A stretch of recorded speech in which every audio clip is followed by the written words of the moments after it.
Well, hey everyone, we are Techware, and since 1994, we've been helping construction companies with their accounting software. We're one of the highest rated Sage 100 Contractor and Sage 300 CRE consulting groups in the United States, and we exist to help construction companies improve their efficiency and profitability. Now, in this video, we're going to show you a quick demo of one of our most dominant solutions for construction companies, which is Sage Service Operations, which is also called Sage SSO. Now, this tool runs on mobile devices and gives the field teams the ability to manage labor, change orders, purchase orders, daily field reports, and subcontracts according to each project. Now, we have a demo walkthrough video in a minute, but let me take 60 seconds to remind you what problems are being tackled here. Most construction companies start out using QuickBooks for the accounting, just like every other small business. But construction companies have specific needs that QuickBooks can't quite solve, and it impedes a construction company's ability to grow and be profitable. When it comes to construction accounting software, the key is all about efficiency and integration. Construction companies need to manage labor, change orders, purchase orders, and subcontracts according to each project in an integrated system. Integration means that not only will the different systems communicate with each other, but they will have a smooth flow of information tied to job costing. When you don't have an integrated accounting system, you'll find that each office team starts keeping all sorts of extra spreadsheets that lead to double data entry, mistakes, and it makes it nearly impossible to quickly pull reports or get field teams what they need, which costs your company money. Sage is built to solve construction-specific problems, and they're the best in the industry. If you'd like a demo to see what this looks like for your company, for any company in the United States, head to techwaremn.com and we'll help you out. So check out this demo of Sage SSO by one of our Techware consultants. We're going to take a quick look at Sage Service Operations with Sage 100 Contractor. What we're looking at on our screen is actually doing some resource allocations and scheduling our resources. You can see over on the left-hand side, we have our different projects. We can also look up projects. So as you enter projects into Sage 100 Contractor, they automatically will show up on our list here and allow you to search those by job number. When I put in job number 201, it brings up our Trapen Motel project, and we can see the cost codes associated with this job. We can also see our estimated hours for those different cost codes or tasks. We can see our actual hours and where we're plus and minus. Take a look at this wall framing here where we estimated 325 hours. We're actually 91 hours over budget for this particular cost code. So this allows us to now schedule our employees for where they need to go today and tomorrow and where they're going to be next week or however far out you want to schedule. So basically what we do is we grab that cost code, or even we can grab the job and let them fill in the cost codes if you'd like.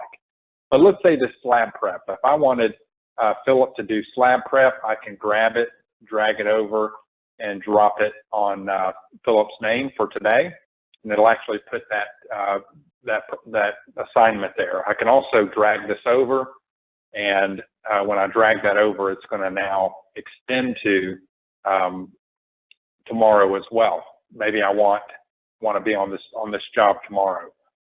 There we go. So now I've assigned it for today and Thursday.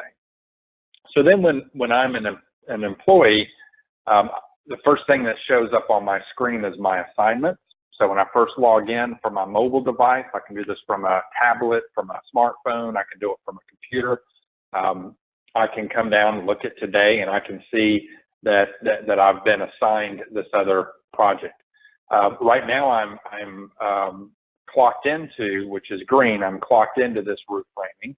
So I could easily come over and say, hey, I want to take my lunch break or suspend it for the time being. I can make a note there and mark that suspend. And now when I come back over to my dispatch board or my scheduling board, what we'll see is that's now turned red. Let's say I wanted I got a rush call to go over and work on this Trapen Motel. I would come back to, and by the way, we can look at this by week, by 2 weeks, by month. I can go back to last 2 weeks and see what we did as this loads. I think I need to scroll over just a bit. There we go. So now we're seeing what we were clocked into. We're still clocked into the same job and the same cost code, so I can see how long I've been working on this particular item. So let's come back to today, and we'll look at this on the week view. So now I'm going to go in and log into, actually go straight into that job 201 that I just scheduled. And I believe it was this one here. So when I come in, I can start work. I can start travel if you want to track travel time versus start time. I'll go ahead and mark this start work. And phases is if I had jobs within jobs. So it depends on how you set the project up, if you have that or not. I'll go ahead and clock into that job. Now the office, whoever's managing the scheduling board, will be able to see from the scheduler that I am now clocked back into that job and I've suspended these others. One thing this does is this turns into for the employee, it actually turns into their timesheet. So if I go back a week, we can see what I had last week as far as my hours. I had 8 hours on Monday, 6.5 on Tuesday, had 8 there, 6.3, and then on Friday I had 2.2. This turns into the employee's timesheet, where I can now submit that time, and then it goes out for approval. So when it goes out for approval, it would go to a senior project manager and allow them to approve that time before it flows directly into the Sage 100 Contractor Payroll module, where now the payroll department, whoever's managing and the time there and ready to cut checks, they can approve that one last time. So that's just part of the capabilities, and we can build job teams and crews, or we can do it by each individual employee, just however your company is structured. Another thing this system has is it's got the ability to manage these jobs. So if I go back into this Trapen Motel, for example, when I click on this, it gives me the ability to also do daily field reports. I can do purchase orders out of the system. I can do my change orders, RFIs, reports. I can take pictures and attachments. I can fill forms out, track materials that show up, subcontractors that show up, whatever you want. But we'll cover that part in another session. But again, this works with Sage 100. It's fully integrated. As you enter a new employee, you'll now be able to add him to a team. So you can see here where we can edit the team for this job. It also allows you to pick up those projects just as soon as they're entered, and you set a budget for that job. Thank you for your time. If you have any questions, you can reach Techware. My direct number is 762-499-6022. Thank you.